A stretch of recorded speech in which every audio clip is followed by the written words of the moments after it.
성도님들은 말라기 하면 어떤 인상이 많이 심겨져 있는지요? 저는 이런 기억이 있습니다. 대학생 때 교환학생이란 좋은 기회를 맞아서 영국으로 잠시 교환학생 과정을 보낸 적이 있는데요. 그곳에서도 신학생들이 있었습니다. 그래서 신학교와 교환학생 프로그램을 맺은 학교답게 평일에 수업이 시작하기 전에 자발적으로 모여서 말씀을 나누고 기도를 하는 흡사 우리의 새벽 예배와 같은 그런 모임을 가진 적이 있었습니다. 그때 현지의 한 신학생 한 분이 나와서 이런 말라기 말씀을 나눈 것이 참 기억이 남습니다. 눈이 큰 백인이 어떻게 이럴 수 있지? 라고 황당해하면서 마치 눈이 빠질 듯한 표정으로 이 말씀을 읽었던 것이 참 기억에 남는데요. 말라기 1장 2절 말씀 한번 상반절만 같이 읽어보도록 하겠습니다. 여호와께서 이르시되 내가 너희를 사랑하였노라 하나 너희는 이르기를 주께서 어떻게 우리를 사랑하셨나이까 하는도다. 하나님이 너희를 사랑했다라고 얘기하는데 백성들이 언제 우리를 사랑했냐고, 어떻게 우리를 사랑했냐고 이 대드는 장면입니다. 마치 부모가 이 자식들을 잘 키우고 사춘기도 겪고 열심히 잘 양육해 놨더니 반항심으로 똘똘 뭉쳐서 사랑한다고 하는 말에 언제 엄마가 나를 사랑했냐고, 어떻게 아빠가 나를 사랑해서 준 게 뭐가 있느냐고 그렇게 따지는 모습들이 겹쳐서 보입니다. 이것이 창세기에 나왔다면 그래 아직 헷갈릴 수 있지 하겠는데 벌써 구약의 마지막입니다. 출애굽기도 겪었고 하나님께서 율법을 주시는 신명기, 하나님께서 보호하시는 일들, 하나님께서 포로로부터 함께 하시고 이스라엘 백성들을 구원하시고 여러 가지 은혜를 받았음에도 아직도 이들은 언제 하나님께서, 어떻게 하나님께서 나를 사랑하셨느냐라고 당돌하게 외치는 이야기죠. 한국에 새로이 등장하는 젊은 세대를 MZ세대라고 부릅니다. 저는 이 말라기 세대의 이스라엘 백성들이 현재의 MZ세대와 닮은 부분이 있다고 생각합니다. MZ세대의 두드러지는 특징 중 하나는 참 똑똑하고 현실적인 분석이 탁월하다는 것입니다. 그리고 당돌하다라는 것입니다. 현실을 너무 잘 파악하니까 이것을 통해서 내가 어떻게 이득을 취해야 하는지 잘 보이지요. 그리고 그 분석을 토대로 자기만의 날카로운, 남들이 쉽게 부정할 수 없는 의견을 만듭니다. 그리고 그것과 반대되는 내 의견을 만나면 피하려고 하지 않고 누그러뜨리지 않고 맞서서 싸워 나가려고 하지요. 내 생각에 비해 기존의 시스템이 공정하지 않다고 생각되면 관습이고 뭐고 크게 신경 쓰지 않습니다. 왜 현실적으로 그런 주장이 옳느냐, 이런 적이 언제 제대로 작동한 적이 있었느냐 묻고 자기의 선을 정말 명확히 지키는 세대입니다. 오늘 우리가 읽은 본문 말씀은 이와 비슷한 정신을 가지고 있는, 살짝 삐뚤어진 마음을 가지고 있는 이스라엘 백성들이 하나님과 논쟁을 벌이는 말씀입니다. 공의의 하나님은 어디 계십니까? 지금까지 지켜봤더니 하나님 없는 거나 마찬가지 아닙니까? 라고서 하나님께 대드는 모습을 볼 수 있죠. 평소에 열심히 하는 사람이 이것저것 다 해보고 인정받고 책임감도 막중하고 그런 사람이 이렇게 나와서 하나님은 어디 계십니까? 나 정말 하나님 찾고 싶은데 찾을 수가 없습니까? 찾을 수가 없었습니다. 하나님 말씀이 도대체 어디 있습니까? 내가 순종하려고 그러는데 어떻게 하는 것이 옳은 것입니까? 물었다면 정말 이해라도 하고 더 좋은 말로 위로를 해주려고 볼 텐데 말라기에서는 그와 다른 심정을 가지고서 이야기합니다. 이 고이고 고이다 못해 아주 썩어버린 이스라엘의 심정을 볼 수 있습니다. 이렇게 하나님께 은혜도 많이 받고 하나님께 감사도 많이 드렸고 좋은 사람도 많이 나왔었던 이스라엘이 어쩌다 이런 이야기를 하나님과 하고 있는지 같이 살펴보면서 은혜 나누기를 원합니다. 당시 이스라엘 백성들은 바벨론 포로기에서 돌아왔을 시점입니다. 나라가 완전히 망했고 포로로 이끌려갔다가 다시 고향으로 돌아와서 이것은 하나님의 은혜다라는 것을 경험했고 그리고 회복도 어느 정도 이루어 놓은 상황입니다. 에스라를 필두로 성전도 다시 재건됐고 느헤미야의 사역으로 성벽도 완공이 됩니다. 우리는 말씀을 같이 읽었고 한 말씀을 하루 종일 같이 읽으면서 은혜를 받았고 우리는 그렇게 뜨거워졌고 여러 죄악들로부터 회개를 했고 우리의 조상들로부터 돌이키리라 함께 선포하고 외쳤습니다. 정말 신실한 하나님의 백성으로 살아가리라 맹세를 했었던 이스라엘 백성이었습니다. 그런데 막상 그런 이스라엘 백성들이 살다 보니 그렇게 거룩한 이스라엘 백성으로 살아가지지가 않는 거죠. 하나님이 내 삶에 가장 중요한 것이라 고백은 하지만 여전히 나의 삶에는 하나님께 드리는 제물은 아까운 겁니다.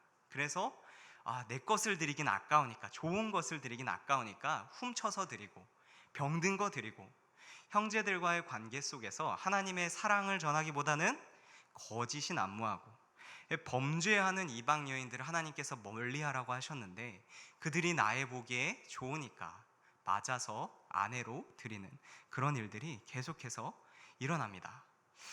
이스라엘은 전능한 하나님의 능력 안에서 이제 정신적으로 그리고 역사적으로 실제로 이스라엘이 막 부흥되고 실제로 영적으로도 회복이 일어나서 찬란하게 빛날 일만 남았는지 알았는데 실제로 자기 삶에서는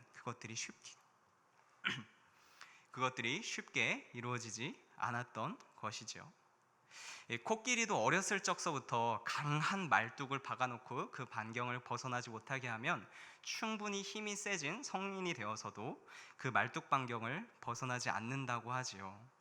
사람도 큰 기대를 갖고 있었으나 지속된 실패를 겪으면 완전히 부러져 버리곤 합니다.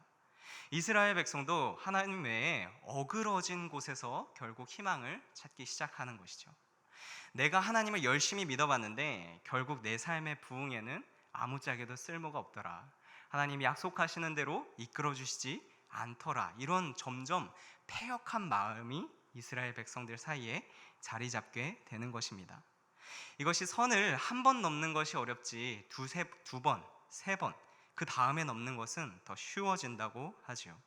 나중에는 오히려 이렇게 패역하지 않는 마음을 먹는 것이, 내 유익만 쫓아가지 않는 것이, 아직도 하나님의 말씀을 지키고 있는 것이 더 이상한 것으로, 그 사람들이 더 이상한 것으로 사회에서 인식이 되기 시작합니다. 하나님 없이 내가 규칙이 되어야 하는 것이죠. 왜냐하면 그것이 실제로 현실적인 삶에서 볼 때 합리적이기 때문이어 보이기 때문입니다.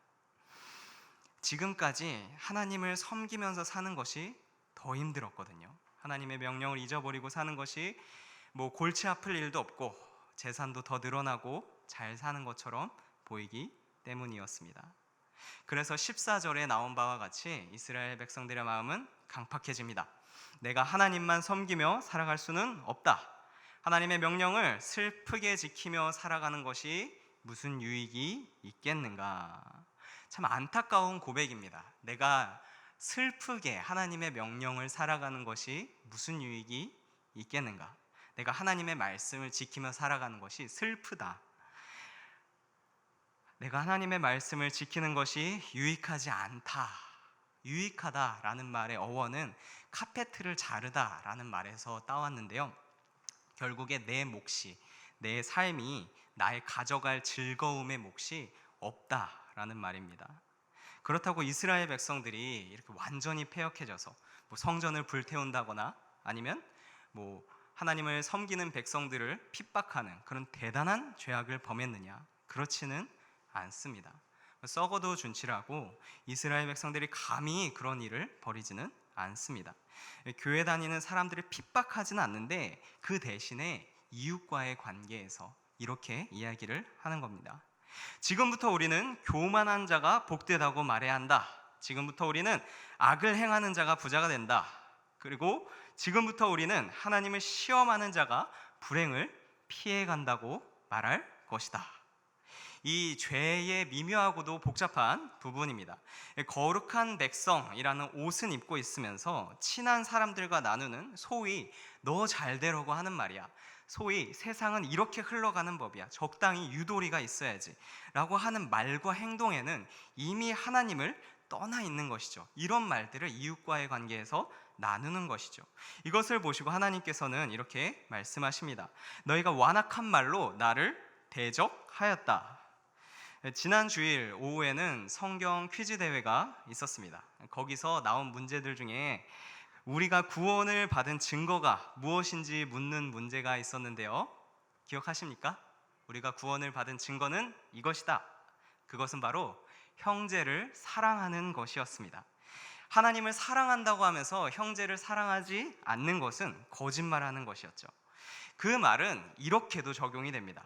하나님을 사랑한다고 말하면서 하나님을 시험하라 말하는 그 사람은 하나님을 사랑하는 자가 아닙니다. 이웃이 하나님으로부터 멀어지게끔, 이웃이 죄를 짓게끔 방치하는 그런 자는 하나님을 대적하는 자라는 것이죠. 하나님은 우리의 기도만 듣고 계시지 않습니다. 우리의 삶 전반에 걸쳐서 우리가 이웃에게 어떻게 사랑을 전하는지, 이웃에게 어떻게 선을 행할 것을 격려하시는지까지 보고 계십니다. 여기까지 이스라엘의 모습을 보았다면 이런 패역한 이스라엘 백성을 보시는 하나님의 반응이 그 다음서부터 16절서부터 이어지는데요. 그 말씀에 대한 은혜를 나누기 원합니다. 삶이 힘들어서 도저히 하나님 말씀대로 못 살겠다고 뻔뻔하여진 이들을 위해 하나님께서는 무슨 말씀을 하시느냐? 하나님께서는 이스라엘 백성들을 향하여서 위로의 말씀을 해주십니다. 어떤 위로가 등장하느냐? 첫 번째로 여호와를 경외하는 자들을 소개시켜 주십니다. 이 시대가 너무 암울하고 내 환경이 너무 빛을 발할 수 없을 때라도 이런 사람은 어디선가 존재하기 마련입니다. 내가 볼 때 너무 힘들고 내 삶이 어렵고 나 스스로 도저히 말씀대로 살아갈 용기가 없다라고 보일 때라도 하나님을 경외하는 자들은 분명히 있습니다. 하나님을 말씀에 순종하며 사는 것이 진짜로 가능하다. 너가 이것을 보아라 하면서 공동체 가운데로 우리들을 불러주시지요. 신명기 30장 11절에서 14절까지 말씀 같이 보겠습니다. 내가 오늘 내게 명령한 이 명령은 내게 어려운 것도 아니요 먼 것도 아니라 하늘에 있는 것이 아니니 내가 이르기를 누가 우리를 위하여 하늘에 올라가 그의 명령을 우리에게로 가지고 와서 우리에게 들려 행하게 하랴 할 것이 아니요 이것이 바다 밖에 있는 것이 아니니 내가 이르기를 누가 우리를 위하여 바다를 건너가서 그의 명령을 우리에게로 가지고 와서 우리에게로 들려 행하게 할 것도 아니라 오직 그 말씀이 내게 매우 가까워서 내 입에 있으며 내 마음에 있은즉 내가 이를 행할 수 있느니라. 아멘. 모세가 많은 하나님의 율법을 설명하고 나서 마지막으로 덧붙인 말입니다. 하나님의 말씀은 저 멀리 하늘에 있어서 우리가 닿지 못할 것도 아니요 저 멀리 바다에 있어서 도저히 도달하지 못할 것도 아니라 말씀은 가깝다. 어디 있느냐? 우리의 입에 있고 우리의 마음에 있다라고 합니다. 하나님은 마음의 중심을 보시는 분이시죠. 그리고 우리의 입은 그 마음에 믿는 것을 시인하게 됩니다. 우리가 믿음으로 굳건히 서 있다면 우리 마음의 중심은 하나님을 향하여 있을 것입니다. 그러면 하나님의 명령을 따르는 것이 슬프지 않고 즐겁겠지요. 입에서 감사와 찬양이 나오겠지요.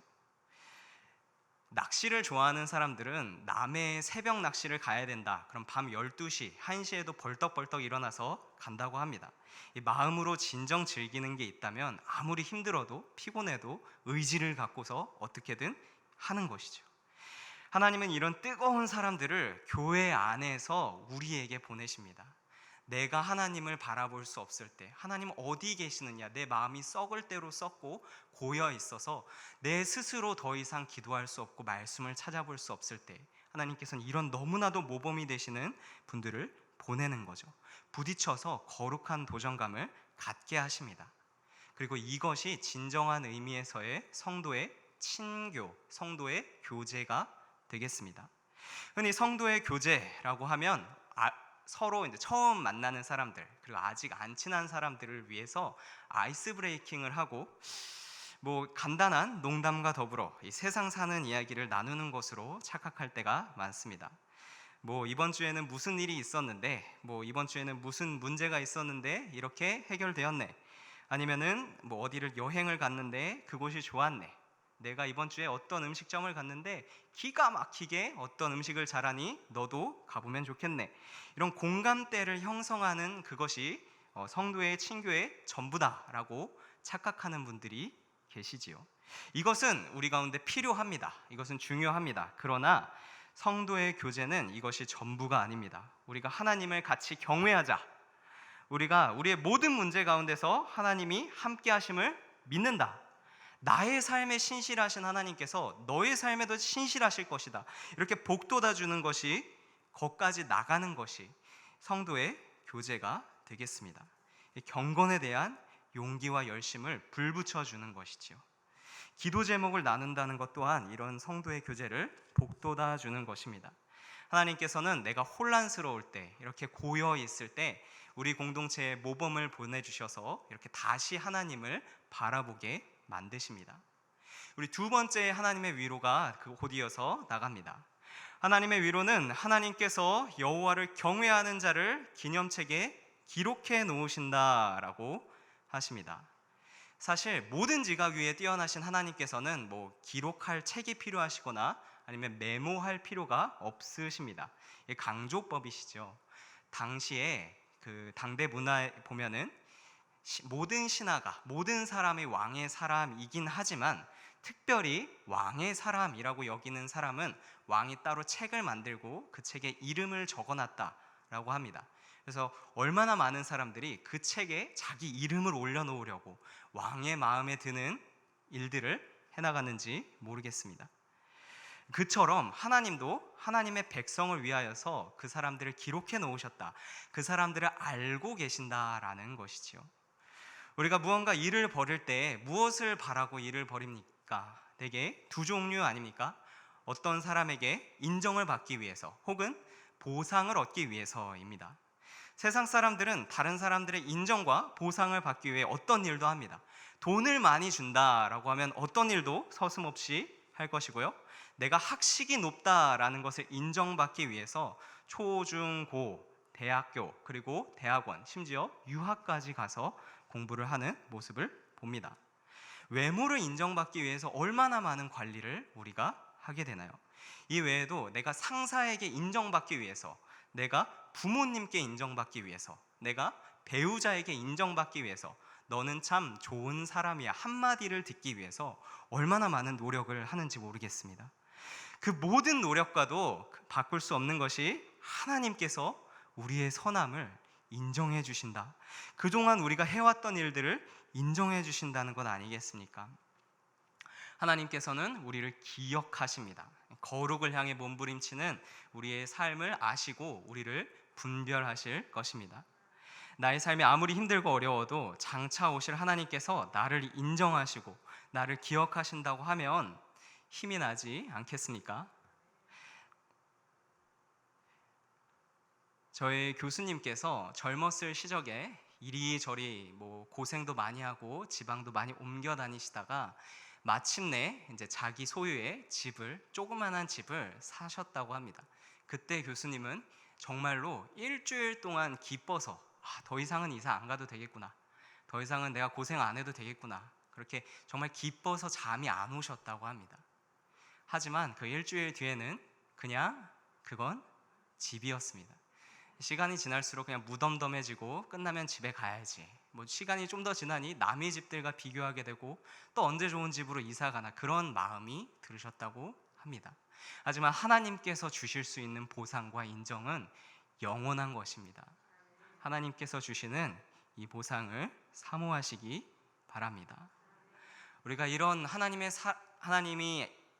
인정을 사모하는 이유는 이어서 나오는 세 번째 위로와 연결되어 있습니다. 세 번째 위로는 이것입니다. 하나님께서는 우리를 아끼신다라고 말씀하십니다.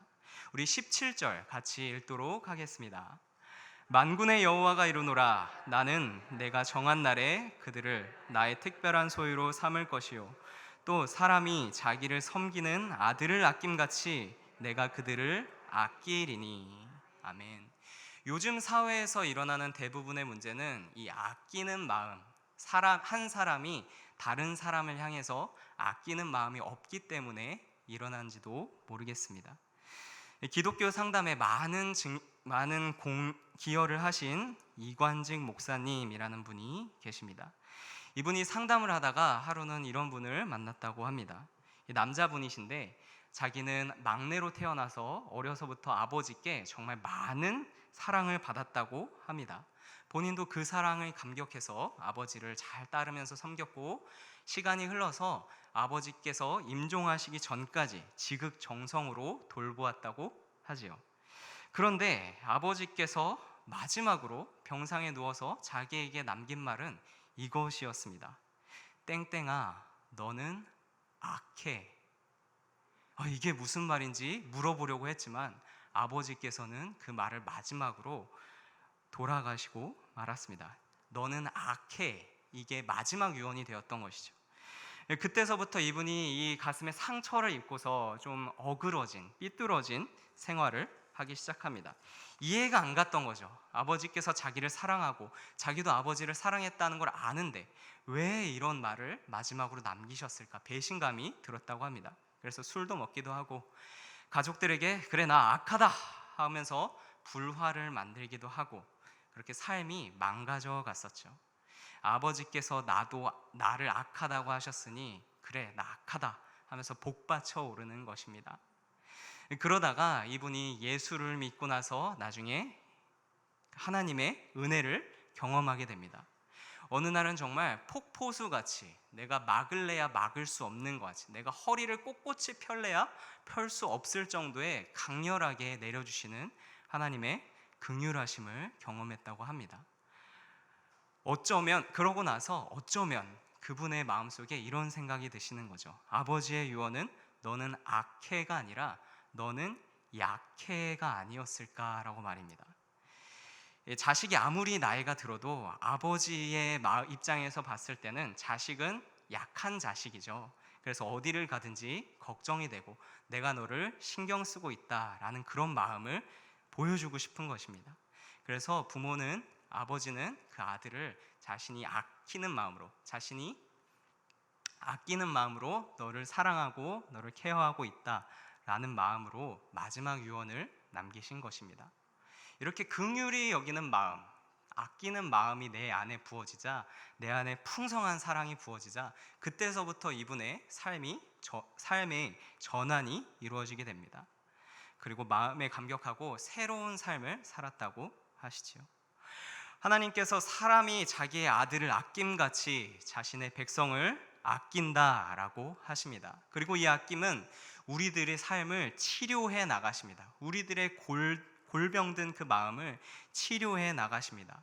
유행하는 범죄 드라마나 영화에 보면 경찰이 악의 조직 내에 자기의 사람을 신고 끝에 최후의 심판에 이르기까지 그 사람의 안전을 최대한 보장하면서 사건을 해결하려고 하죠. 만약 투입된 요원이 아니라 자기의 아들이었다면 오죽 그 사람을 아끼면서 작전을 진행하겠습니까? 하나님께서는 우리들을 그렇게 아끼십니다. 이런 하나님의 마음을, 우리를 위하는 마음을 미리 보는 자가 참 복된 것이지요.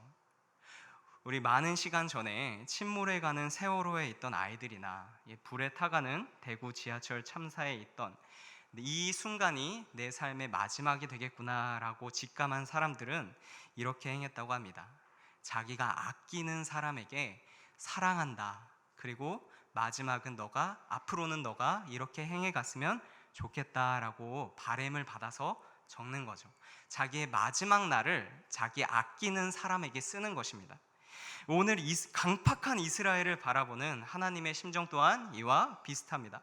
왜냐하면 말라기는 신약이 등장하기 전에 이제 구약의 마지막 기록된 선지자의 말씀이기 때문입니다. 이제 예수님이 나오고 신약에 가면은 도끼가 나무 뿌리에 놓였으니 열매 맺지 않는 자들 찍어 불에 던져버려라, 막 그런 말씀도 하고, 그 예수님을 만나기 전에 마지막으로 할 수 있는 하나님의 말씀이 이것이었습니다. 현실에 어그러져가는 이스라엘 백성들에게 하나님은 위로하십니다. 하나님을 경외하는 것은 가능하다. 하나님을 경외하는 사람들이 있다. 내가 보여주마. 하나님은 자신을 경외하는 자를 기억하시고 아끼신다라고 하십니다. 그런 하나님께서 오늘 하신, 그리고 내일 행하실 성도님들의 삶을 기억하십니다. 그리고 나를 분별하실 것입니다. 이 하나님의 일하심, 하나님을 분별하심을 미리 내다보고 오늘의 삶을 준비하고 나아가는 사람이 참 복된 성도이지 않겠습니까? 하나님의 위로하심을 알고 거기다 소망을 둔 성도가 참 복된 성도요, 남들을 화평케 하는 성도가 되지 않겠습니까? 이 어떤 상황 속에서도 이런 하나님을 향한 신뢰가 강하게 형성되어 있어 모든 것을 이기는 성도님들이 되기를 소망하겠습니다. 같이 기도하겠습니다.